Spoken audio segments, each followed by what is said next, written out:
Voces Online Radio presenta Entre Amigos. Tu mejor forma para crecer es a través de la red. Bienvenidos. Hola, ¿cómo están? Hola a todos ustedes. Qué bueno, hoy estamos otra vez comunicados por tu programa Entre Amigos. En Zoom vamos a viajar hasta la Ciudad de México y va a estar con nosotros la doctora Hilda Mayén Molina. Ella es egresada de la Facultad de Medicina de la Universidad Nacional Autónoma de México. Tiene una especialidad en genética y maestría en ciencias médicas por parte de la UNAM, doctora en ciencias de la salud y maestra en bioética por la Universidad de Anáhuac. Actualmente es jefa de la unidad de genética del Hospital Ángeles Lomas y vocal por parte de Latinoamérica de la International Society for Prenatal Diagnosis. ¿Qué es la unidad genética? Es un laboratorio clínico de alta especialidad que realiza estudios de tamizaje citogenéticos y moleculares en reproducción, pediatría, hematología, cáncer y enfermedades de los adultos. Tiene el apoyo en genética por la clínica proporcionando asesoramiento genético pre y posprueba para ofrecer al médico y a sus pacientes el mejor estudio con la tecnología de vanguardia que permite establecer el diagnóstico, pronóstico y seguimiento de la enfermedad genética a la predisposición de la misma.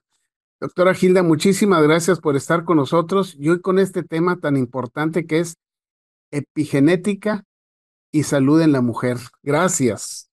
Al contrario, Roberto, doctor Roberto Córdoba, muchas gracias por la invitación y siempre aquí estamos muy contentos de compartir los avances, el conocimiento, sobre todo lo que podemos aplicar de forma práctica para nuestra salud.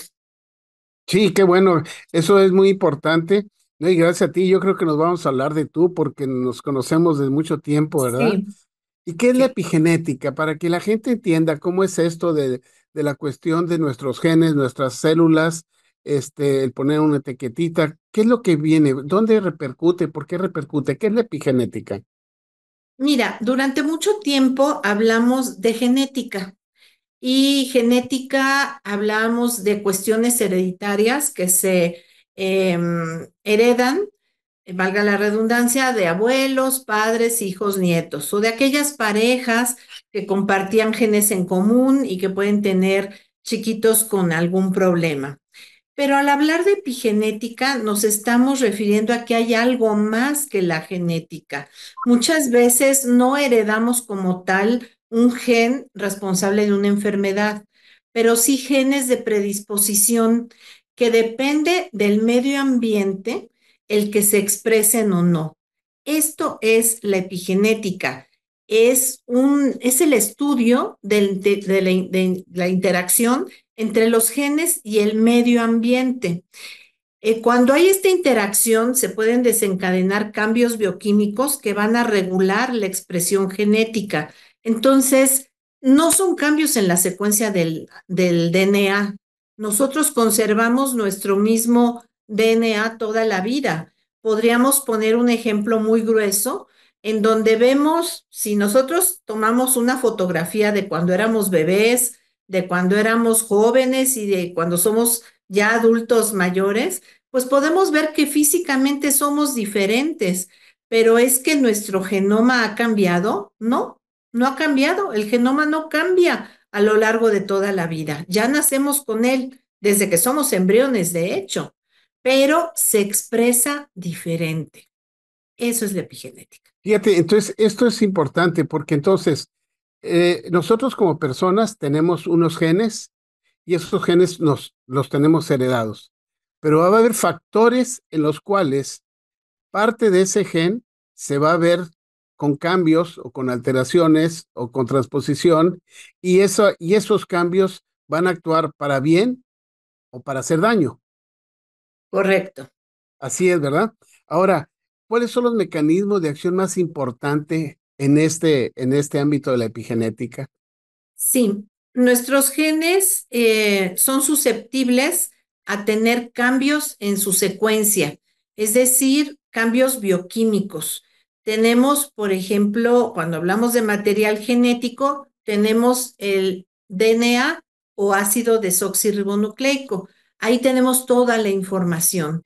Pero dentro de estos genes hay regiones en donde químicamente hay regiones de citosina y guanina muy abundantes y les llamamos islas CPG.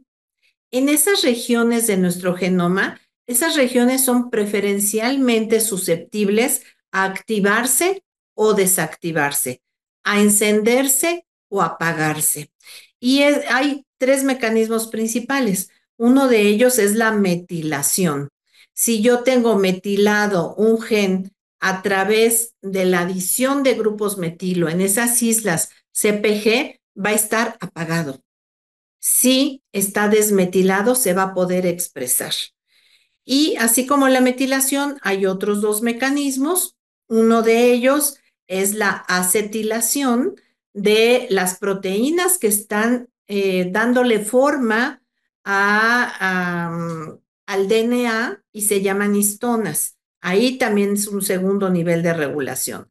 Y el último son pequeños RNAs que se pegan al sitio de transcripción y que pueden inhibir el que se transcriba de DNA a RNA a proteínas. Entonces, estos tres pasos son muy importantes. Si nosotros habláramos de cada uno de ellos, podemos activarlos y podemos desactivarlos. ¿Sí? Así es, Sí, ¿no? nada más que no es a voluntad. Esa No, no es. activación o desactivación ya está programada desde que eh, fuimos concebidos. Sí, nuestros padres ahora se está viendo en la actualidad que si nosotros tenemos una madre que trae sobrepeso, que trae diabetes, que sufrió con una preeclampsia, toda esa información empieza a ser parte de la información que le va a pasar a su bebé y posteriormente este bebé ya va a traer cambios en esos lugares que tú mencionaste para manifestar estos problemas. ¿Sí? Sí, ya trae una predisposición, pero también no solamente pueden modificar los genes relacionados con estos padecimientos, sino pueden modificar genes que nada tienen que ver con eso. No sé si es conveniente que ahorita te ponga un ejemplo o más adelante. A la hora que tú quieras. Perfecto. Te pongo un ejemplo mucho más sencillo, la nutrición. La nutrición es muy Sí. importante y la gente joven que está muy sensibilizada a esto sabe que la nutrición determina muchísimas cosas en nosotros. Pero en particular, cuando una mujer está embarazada, la nutrición no es solo para ella, es para otros dos actores. Uno de ellos es la placenta, que es un órgano transitorio, y otro de ellos es el embrión, posteriormente el feto y más adelante el recién nacido. Entonces, la nutrición de una mujer embarazada debe de prepararse al menos 3 meses antes de la concepción y debe ser conservada de la mejor forma durante el embarazo, pero también durante la lactancia. Entonces, la nutrición es sumamente importante porque si es adecuada, como tú dices, pues esa regulación ventajosa, vamos a suponer que recibió el feto de papá y mamá, se va a mantener a lo largo del embarazo. Pero ¿qué pasa si hay desnutrición? Y cuando hablamos de desnutrición, pues pensamos en personas que tienen problemas económicos o falta de educación para saber cómo se deben de nutrir. Pero también hablamos de las dietas nuevas que ahora están siguiendo las jovencitas. Esas dietas nuevas tienen seguramente muy buenas repercusiones, pero no en un organismo que va a concebir un bebé. Fíjate, esto que estás mencionando tú es importante porque nuestros alimentos han cambiado, los hábitos de las personas han cambiado. Vamos a decir, la mujer se empoderó, tiende a salir de la casa, tiende a estar más de 8 horas fuera de la casa y debe de tener alimentos. En este momento, muchos de los alimentos son alimentos procesados, los cuales no traerían los nutrimientos necesarios para poder hacer que las células estén dividiéndose adecuadamente y que tengan los elementos, los nutrientes y las características apropiadas para hacer ese cambio. Yo creo que aquí valdría la pena mencionar la metilación, ¿sí? Porque en estos alimentos va a haber, se va a desmetilar y se va a metilar nuestras células, ¿no es así? Pues algunos alimentos, vamos, la dieta ideal que se ha visto que es la mejor que favorece a la mujer embarazada es la dieta mediterránea. Sin embargo, en México no tenemos ni el acceso a todos estos alimentos, ni tampoco la costumbre. Entonces, para esto hay suplementos vitamínicos, hay laboratorios, farmacéuticas que se dedican justo a esto, a ir determinando cuál es el aporte de nutrientes y de micronutrientes, que son muy importantes los micronutrientes, de vitaminas, de ácido fólico, de omega, etcétera. Entonces, vamos a poner un ejemplo de hace 30 años que se conoce el ácido fólico. El ácido fólico es un donador de metilos y entonces puede en un momento dado interactuar con este ciclo metabólico y puede favorecer o evitar consecuencias desagradables, ¿verdad? Para el embrión y para el feto. Pero quien sufre la metilación o la desmetilación, el apagado o el encendido son los genes, no como tal toda la célula, sí los genes, ¿sí? Y el tema con esto es que si ya venía programado un bebé, vamos a hablar de crecimiento, un bebé para tener un peso y una talla adecuados, y nosotros lo exponemos a desnutrición, este feto va a desarrollar un fenotipo ahorrador. Él se va a defender, va a decir, no me estás dando lo que yo necesito. Entonces voy a sacrificar órganos, ¿sí? A sacrificar algunos órganos para poder crecer y poder salir adelante y poder vivir. Y muchos de estos órganos son órganos blancos, como pueden ser el corazón, como puede ser el riñón, por ejemplo, como puede ser el páncreas. Y entonces, al estar sacrificando a estos órganos, cuando nace el bebé, nace con una desventaja para su vida de adulto, en donde puede desarrollar enfermedades crónicas, como enfermedades cardiovasculares o como enfermedades eh, hipertensión, por ejemplo, o también diabetes y sobrepeso, que es lo que tú mencionabas. Fíjate, entonces tú estás mencionando ya que todo esto trae una predisposición a enfermedades en el adulto, ¿sí? Ujú. Estos cambios o este problema que se pudiera presentar, lo vamos nosotros quizá a bloquear o a prevenir con una buena alimentación. Se mencionaba el brócoli como un producto que puede ayudar a dar buena alimentación a estos genes para evitar todos estos cambios. Los omega 3 tú los mencionaste. Hay algunos otros alimentos. ¿Y qué tan importante sería para que esta predisposición al adulto no se viera? ¿Solamente 3 meses o hay que seguir antes de esos 3 meses con la alimentación de la mujer? El tema con esto es que así como nosotros heredamos nuestro genoma a nuestros hijos, también heredamos nuestro epigenoma. Entonces, estos cambios pueden trascender hasta por 3 generaciones. Me explico.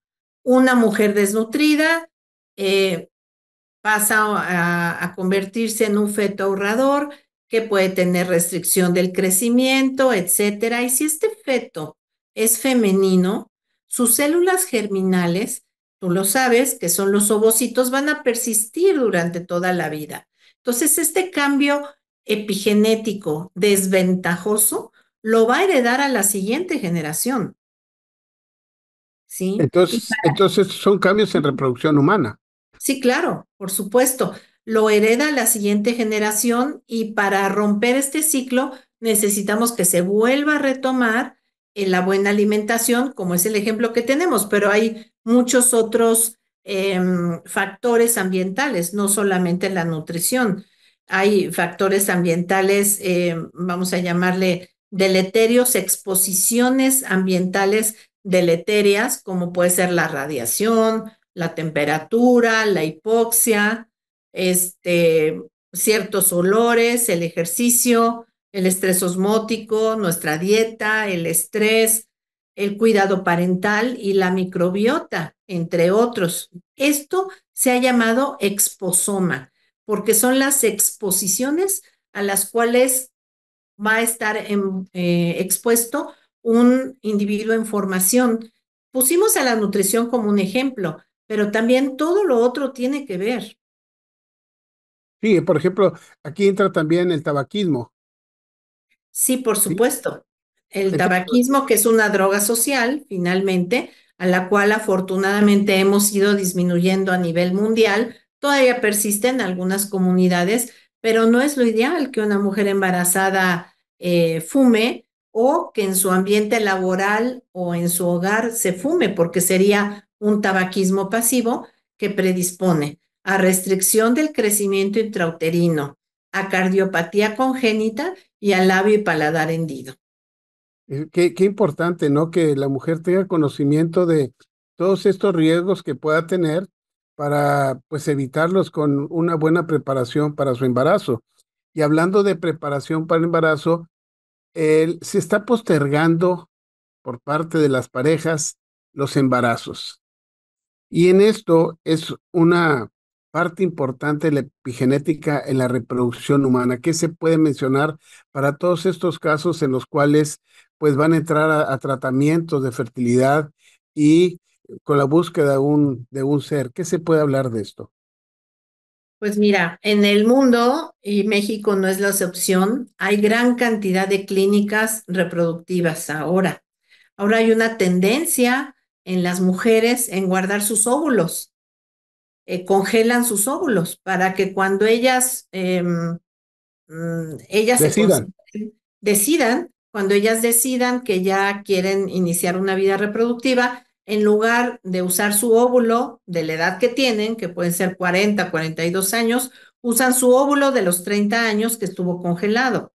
Pero forzosamente ese óvulo, ese embarazo en donde se usa ese óvulo, va a tener que ser por reproducción asistida.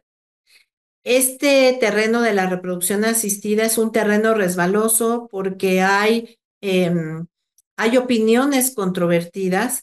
Sin embargo, hasta el momento no hay un fundamento científico en donde podamos decir nosotros que los bebés que son gestados por reproducción asistida tengan como tal una mayor frecuencia, por ejemplo, de alteraciones o de malformaciones. Eso no hay hasta el momento, si no ya se hubiera detenido, por supuesto.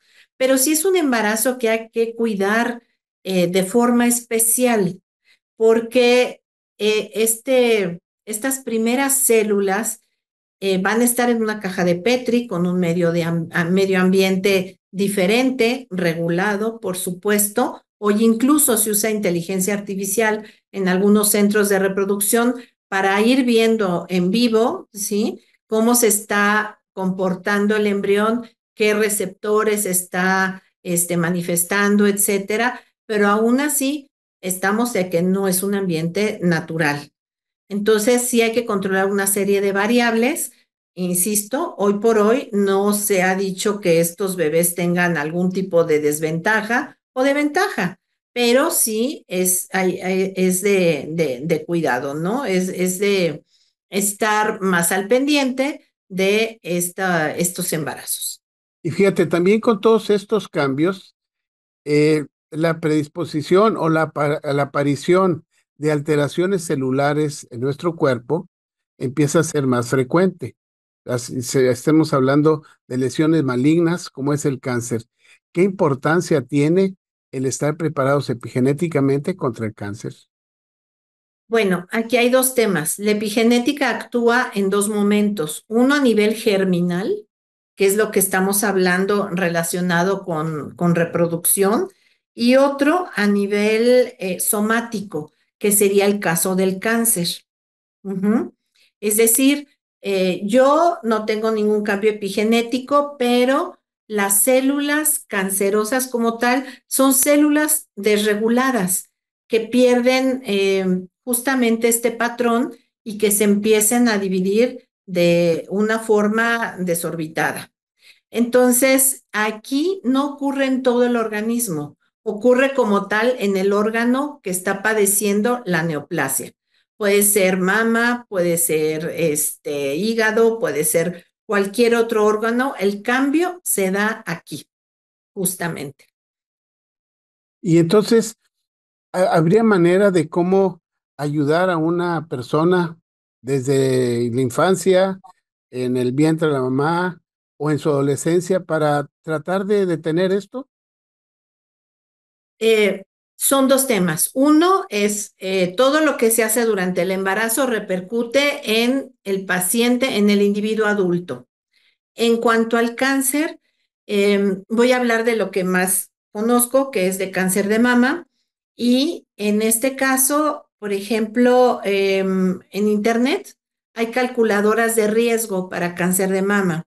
Y entonces el médico va tecleando ahí cuáles factores de riesgo tiene asociados. Y entonces pone si tiene estudio genético, si tiene BRCA1, BRCA2 o algunos de los otros 24 genes que están relacionados con cáncer de mama y te va dando puntaje. Si tiene sobrepeso, si no hace ejercicio, si toma café, Coca-Cola, etcétera, si tiene antecedentes familiares. Entonces, todo esto es el exposoma, todo esto es a lo que ha estado expuesta. El cáncer de mama en particular, hoy en día, 1 de cada 8 mujeres antes de los 70 años de vida vamos a tener cáncer de mama. O sea, ya se está convirtiendo en una situación que gracias a Dios es controlable, es detectable a tiempo y se puede manejar. Pero así podría ser otros tipos de cáncer también, en donde está desregulada la expresión o la inhibición de algunos genes que se requieren para evitarlo. Y esto se puede, o sea, se puede contrarrestar en alguna forma. Pues lo ideal son este exposoma que te decía, es mantener una vida saludable, hacer ejercicio, fortalecer la microbiota, no tener exposiciones tóxicas cerca de nosotros. Todo esto favorece el que podamos terminar nuestra vida de una forma sana.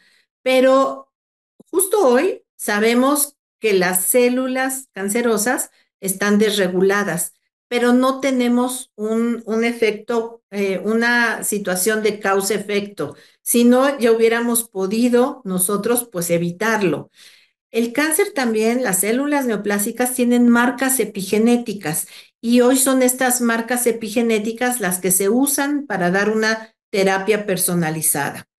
Estas marcas epigenéticas están a lo largo de todo el genoma, son detectables por algunos estudios de diagnóstico y entonces se puede dar un diagnóstico, perdón, un tratamiento específico y orientado. También está la farmacogenómica y el ejemplo sería el medicamento que más se usa hoy para el cáncer de mama, que es el tamoxifén. Sin embargo, no todas las pacientes responden al tamoxifén y hay otras variantes medicamentosas que se pueden dar. ¿Cuál sería la responsabilidad para las futuras generaciones? Llevar una vida sana, eh, comer de forma adecuada, tener contacto con suplementos vitamínicos durante la vida reproductiva. Yo me acuerdo que hace tiempo, hace ya como 20 años, viajé a Italia y en el aeropuerto estaba la campaña de ácido fólico para adolescentes, no cuando vas a querer embarazarte, porque potencialmente un adolescente puede iniciar su vida reproductiva en cualquier momento. Y en México, por ejemplo, solo el 15% de los embarazos son planeados. Entonces, quiere decir que cualquier mujer en una buena edad reproductiva puede quedar embarazada en cualquier momento. Y no quedan exentos los varones. Los varones también se tienen que preparar, también tienen que cuidar su salud, también tienen que evitar exposiciones tóxicas y eso va a colaborar para que su vida reproductiva sea mucho menos complicada y su descendencia tenga las mejores posibilidades de ser sana. Fíjate qué bien. Tú estuviste adscrita al Departamento de Genética del Instituto Nacional de Perinatología y fuiste presidente del Consejo de Genética del 2008 al 2011 y de la Asociación Mexicana de Genética Humana del 2017 al 2019. ¿Cómo anda México en estudios de genética? Ustedes existen desde el 2003 como una unidad que funciona. ¿Y cómo andamos en esto de genética? Bueno, en esto de genética, sí hemos avanzado. Hay varias instituciones públicas que trabajan investigación, el Instituto de Medicina Genómica, los institutos de salud siguen realizando, pues no tanta investigación como antes, pero siguen realizando investigación. Pero hoy el mundo es global. Quiere decir que algunos estudios nosotros los podemos desarrollar en México y otros estudios podemos crear convenios con laboratorios en cualquier parte del mundo en donde el volumen de pacientes sea el adecuado para realizar una técnica molecular, por ejemplo. ¿A qué voy? No existe la cultura de solicitar estudios genéticos como tal.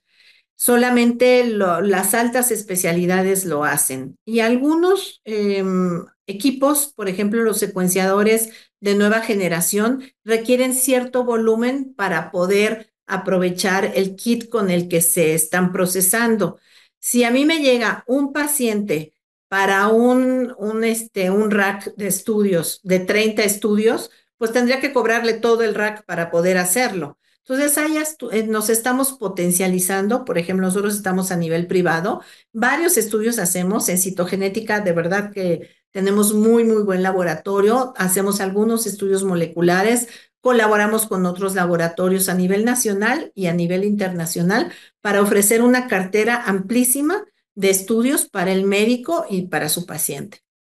Y, ok, yo por eso quería platicar contigo, por todo este campo tan amplio que tienen ya ustedes en genética y que pueden ofrecerse en toda la República y a nivel mundial, ya lo estás diciendo. ¿Quiénes son algunos candidatos para este tipo de pruebas? Porque mucha gente no sabe que ellos pueden ser candidatos. Una paciente embarazada, algún otro paciente con alguna enfermedad. ¿Quiénes son estos candidatos? Mira, la genética es la nueva medicina preventiva. Entonces, si una pareja va a iniciar su vida reproductiva, lo primero que tiene que hacer es detenerse a pensar qué carga genética tiene cada uno de ellos para mejorar las posibilidades de que su descendencia sea sana. Hay estudios como paneles de portadores en los cuales se pueden hacer los pacientes antes de iniciar su vida reproductiva.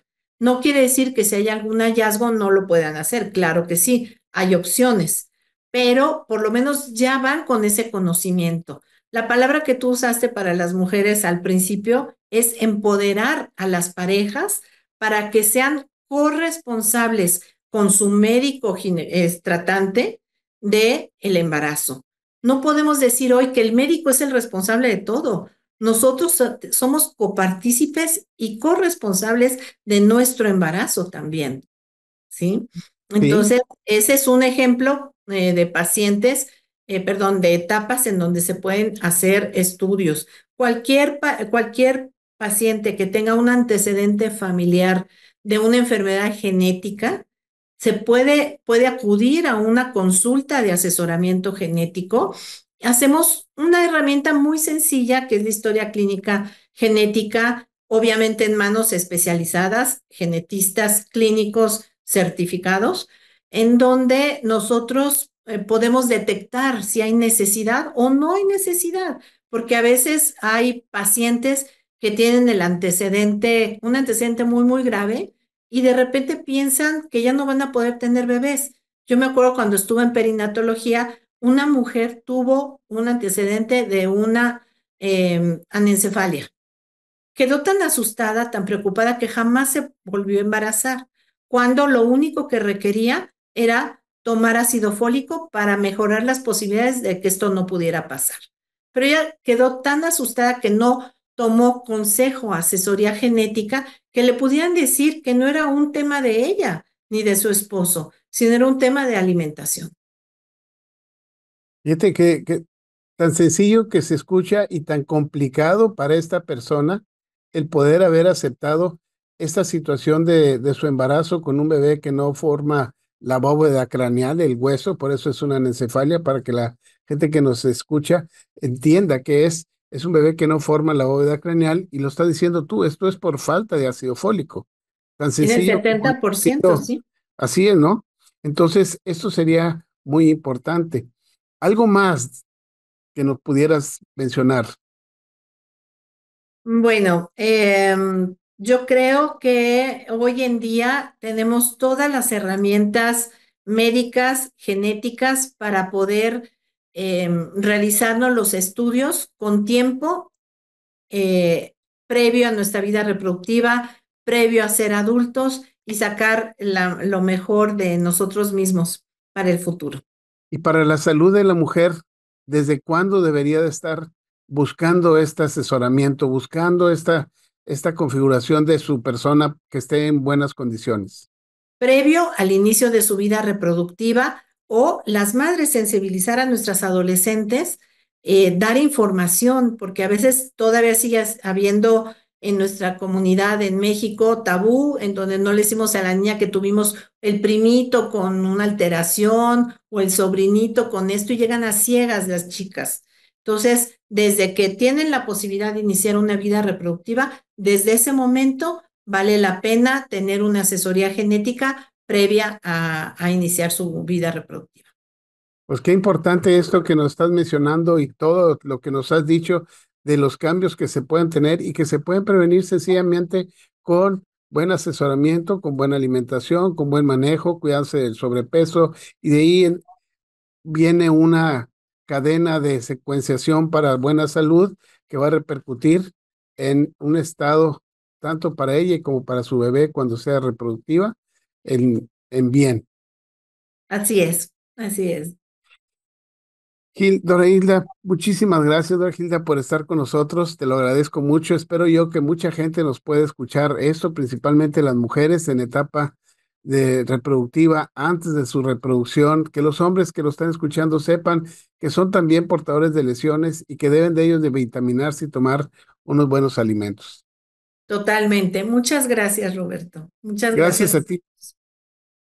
Gracias a ti por estar otra vez con nosotros. Saludos allá a todos, principalmente a tu esposo. Gracias. Y qué bueno que ha estado con nosotros y a todos ustedes que nos han estado escuchando. Les recuerdo que pueden suscribirse a nuestro canal de YouTube para que este y con muchos más programas estén llegándoles semana tras semana. Esto es Voces Online Radio y este es tu programa Entre Amigos con el doctor Córdoba. Dora Hilda, muchísimas gracias. Gracias, gracias. Estamos en Hasta luego. contacto.